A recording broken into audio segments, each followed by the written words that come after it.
দারিম বলে যে, আমি একটা কথা বলবো জিহক, আমি তো মিথ্যা বলে ফেক ডকুমেন্টস দেখিয়ে এই চাকরিটা পেয়েছি। আমার মনে হয় এই চাকরি আমার নেওয়াই উচিত হয়নি।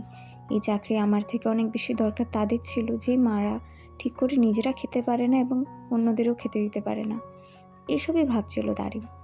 দারিমকে যেভাবে হোক না কেন জিহক এটা বোঝাচ্ছিল যে, দারিম তুমি নিজে ঠেকায় পড়ে এই জবটা নিয়েছো। মানে জিহক না ওকে অনেক কিছু বোঝানোর চেষ্টা করছিল, ওকে আশ্বস্তি দেওয়ার চেষ্টা করছিল, কিন্তু দারিম বারবার বলছিল, না জিহক, ভুল করে আমার দ্বারা এত বড় ভুল হয়ে গেছে। ওইদিকে আমরা দেখি জিহকের যে সৎ দিদি আছে সে আবার আসল ডকুমেন্টস পেয়ে গেছে এবং জেনে গেছে যে আসলে দারিম তো কোনোদিন বিবাহিত ছিলই না এবং দারিম মিথ্যা বলেই কোম্পানি জয়েন করেছে। সে দারিমের সামনে তো যায় কিন্তু দারিমকে এই ব্যাপারে কিছু বলে না। সে শুধু দারিমকে ওই প্রশ্ন করতে থাকে এবং দারিম সেগুলোর অনেক কিছুরই ঠিক করে উত্তর দিতে পারে না। তখনই জিহক আসে এবং দারিমকে বাঁচায়। তারা সবাই মিলে অনেক রকম ডিফিকাল্ট প্রশ্ন করছিল। সে দারিমকে অনেক রকমের জিজ্ঞাসাবাদ করছিল, কিন্তু যেহেতু জিহক সাথে ছিল সেই জন্য সে ঠিক করে দারিমকে জবাবও দিতে পারেনি এবং দারিম সেই প্রবলেম থেকে একেবারের জন্য বেরিয়ে গেছিল। এতে বোঝা যায় যে জিহক কত ভালো একটা বয়ফ্রেন্ড ছিল। সব কিছু তো ঠিক করে এগোচ্ছিলই, কিন্তু ওর সৎ দিদি একটা ফাঁক খুঁজছিল, যেই ফাঁক থেকে ও জিহকের সামনে বা সবার সামনে দারিমের এই সত্যি কথাটা বের করে দিতে পারে। এবং ওর দিদি যেহেতু জানতো যে জিহকও এইগুলোর সাথে জড়িয়ে আছে, তাই সে এই জিনিসটা ভেবে রেখেছিল সে তার বাবাকে বলে দেবে জিহকের আসল কাণ্ড এবং ওর বাবা জিহককে কোম্পানি থেকেই বের করে দেবে। ওইদিকে জিহকের যে শত্রু সে তো খুব খুশি ছিল, সে তার সৎ দিদিকে ভালো করে আরও বেশি পরামর্শ দিচ্ছিল।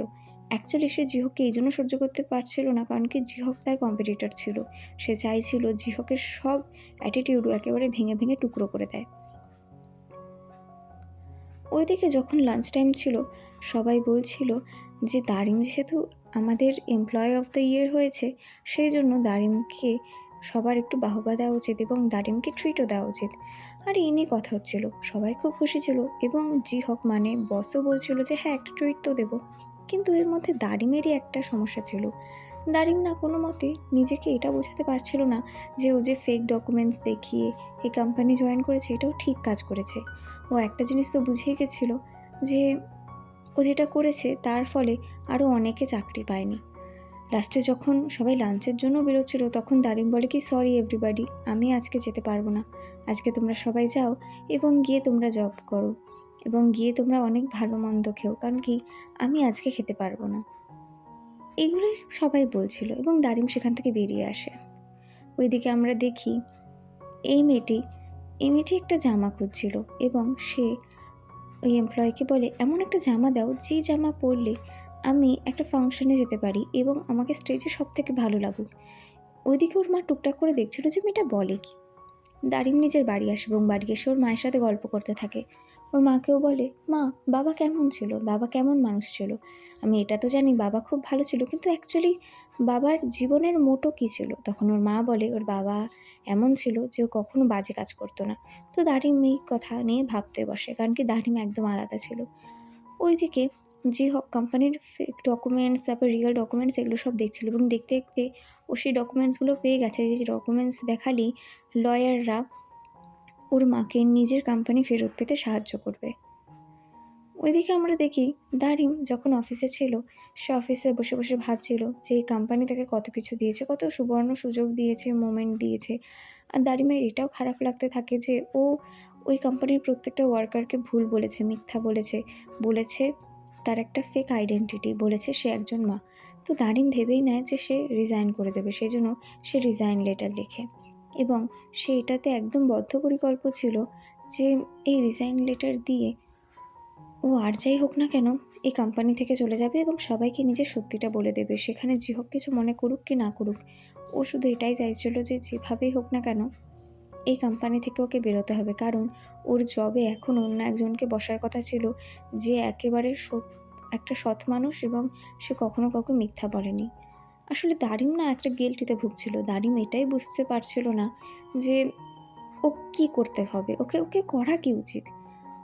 ওর সব কিছু মনে পড়ে যাচ্ছিল, কী করে ওর কোওয়ার্কার্সরা ওকে হেল্প করেছে। আর দারিমের মনে হচ্ছিল ওদের সবার কাছে মিথ্যা বলে, নিজের মিথ্যা আইডেন্টিটি বলে দারিমই ভুল করছে। ওইদিকে আমরা দেখি এই যে জিহক আছে, জিহক তার বাবা, তার সৎ দিদি সবার সাথে মিলে মিটিং করছে। ওর বাবা চাইছিল জিহক যাতে তাড়াতাড়ি কোম্পানি সামলাতে থাকুক এবং কোম্পানির সিইও হয়ে যাক, কিন্তু ওর দিদি মোটেই ব্যাপারটা চাইছিল না। ওর দিদি চাইছিল যে যেহেতু জিহকের থেকেও ভালো কাজ ও করতে পারে, সেজন্য কোম্পানি ওই সামলাক। তাই ওরা মিটিং থেকে বেরিয়ে দুজনে কথা বলতে শুরু করে। ওর দিদি বলে, কি ভালোই তো, তুমি দারিমের সাথে চক্কর চালাচ্ছ, কী ভাবছো আমি কিছু জানি না? তখন জিহক বলে, হ্যাঁ দিদি, চক্কর তো আমি ভালোই চালাচ্ছি, এবং তুমি যে অন্য একজনের সাথে মিলে আমাকে ফাঁসানোর চেষ্টা করছো এটাও আমি জানি। ওইদিকে পরে ওরা আবার মিটিং করতে বসে।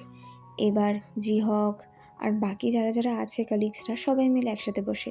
জিহক যেহেতু ওদের বস ছিল, সবাই ওনাকে খুব সম্মান করে চলতো। আর ওখানে না দারিম চুপচাপ দেখছিল। দারিম কিছু বলতে চাইছিল কিন্তু বলতে পারছিল না।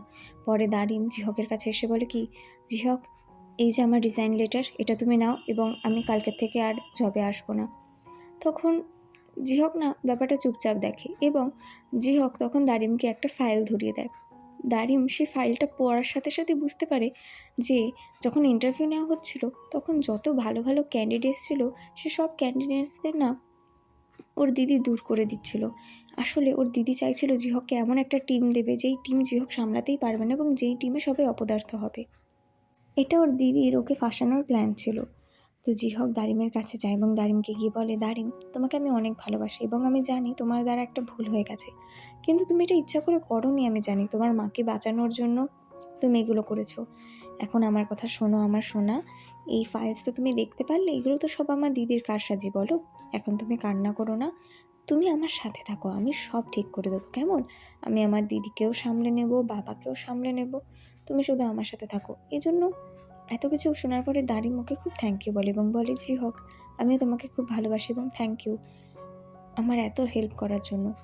ওদেরকে এমন অবস্থায় দেখে একজন কোয়ার্কার দেখে নেয় এবং সে চিৎকার করে, মানে মনে মনে চিৎকার করে। সে দেখছিল তার বস এবং তার কালিগ দুজনে ছড়াছড়ি করছে। সে প্রথমে ভেবেছে তার চোখের ভুল, কিন্তু যখন এই জিনিসটা সে বুঝতে পারে যে না, এটা কোনো চোখের ভুল না, এটা অ্যাকচুয়ালি হচ্ছে, তখন তার ভয় গা কাটা দিয়ে ওঠে। সে গিয়ে সবাইকে বলে দেয়।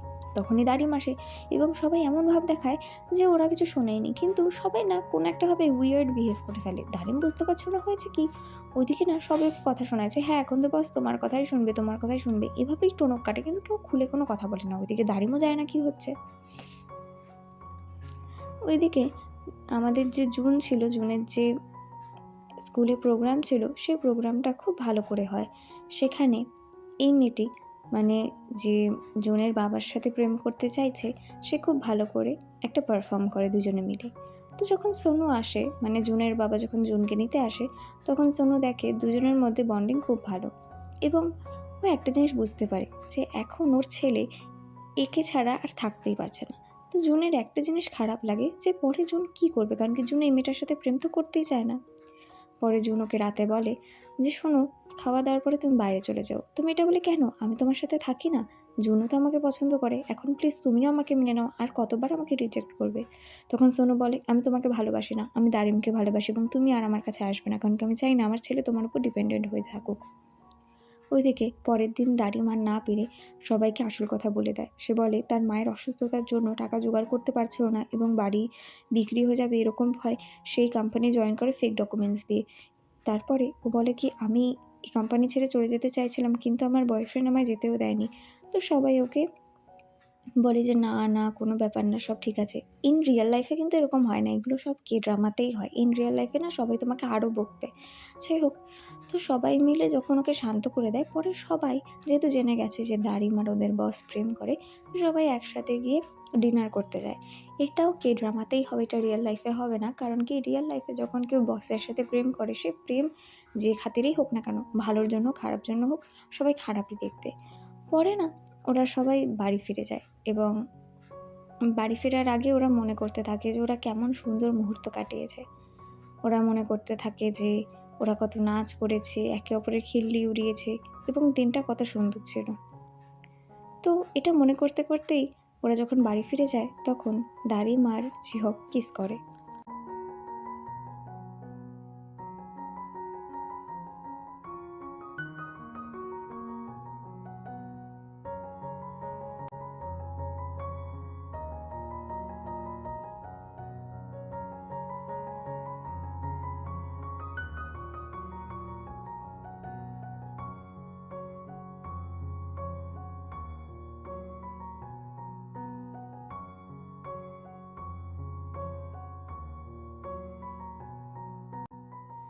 পরের দিন সকালবেলা ঝিহক বলে যে চলো না আমরা এভাবে শুয়ে থাকি এবং আজকের দিনটাকে একটু অন্যরকম কাটাই।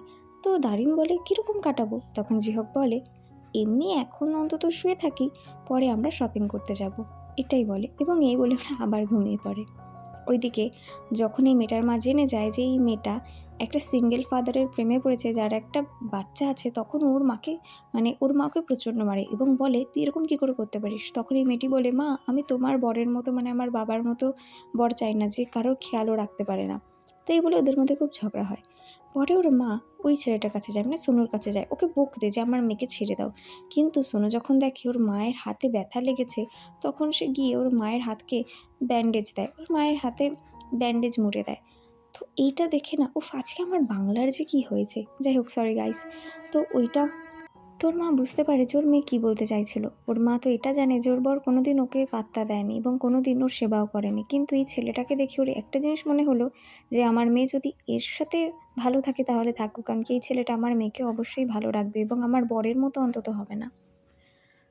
তো ওইদিকে আমরা দেখি যে জিহোক আর দারিম মিলে খুব শপিং করছে এবং ওরা শপিং করতে করতে বলে যে এই দিনটা খুব ভালো। তো জিহোক বলে আজকে না আমি তোমাকে পাস্তা করে খাওয়াবো। তো দারিম বলে তুমি পাস্তা করে খাওয়াবে, তুমি তো সবজিও কাটতে পারো না, তুমি পাস্তা করতে পারো নাকি?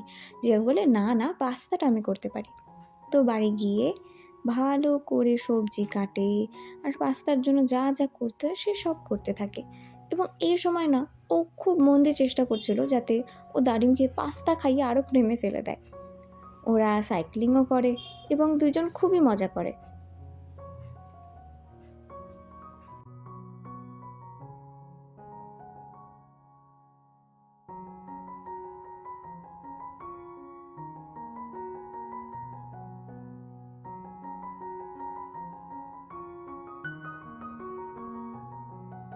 পরের দিন অফিসে যায় এবং একটা প্রজেক্ট নিয়ে দুজনে মিলে কাজ করছিল এবং দারিমি সেখানে ভালো করে কাজ করছিল। সেখানে জিহোক ওকে অনেক হেল্প করছিল। জিহোকের এটা দেখে খুব ভালো লাগছিল যে দারিম মন দিয়ে এখন কাজ করতে পারছে এবং আগের যত ভাবনা ছিল যে দারিম বাজেভাবে এই কোম্পানিতে ঢুকেছে, ফেক ডকুমেন্টস দেখে, সেগুলো ওর মাথাকে আর ডিস্টার্ব করছে না। দারিম দিনরাত কাজ করে এবং ওর একটাই উদ্দেশ্য ছিল এমন প্রোডাক্ট বানানো, যেই প্রোডাক্ট বানানোর পরে ওদের মনে হয় যে না, ওরা জীবনে কিছু করেছে এবং এই প্রোডাক্টটা সব মায়েদের জীবনকে আরও ইজি করে দেবে। তখনই না জিহকের বাবা আসে এবং জিহকের বাবা এসে বলে দারিমকে। তো দারিম সামনে চলে আসে। তখন জিহকের বাবা ওকে দেখে দারিমকে এবং দারিমকে দেখে জিহকের বাবা বলে কি তোমার এত সাহস যে তুমি আমাদের কোম্পানির প্রোডাক্ট অন্য কোম্পানিকে বিক্রি করেছো? এই বলেই ওর বাবা ওকে একটা ঠাসি থাপ্পড় মেরে দেয়।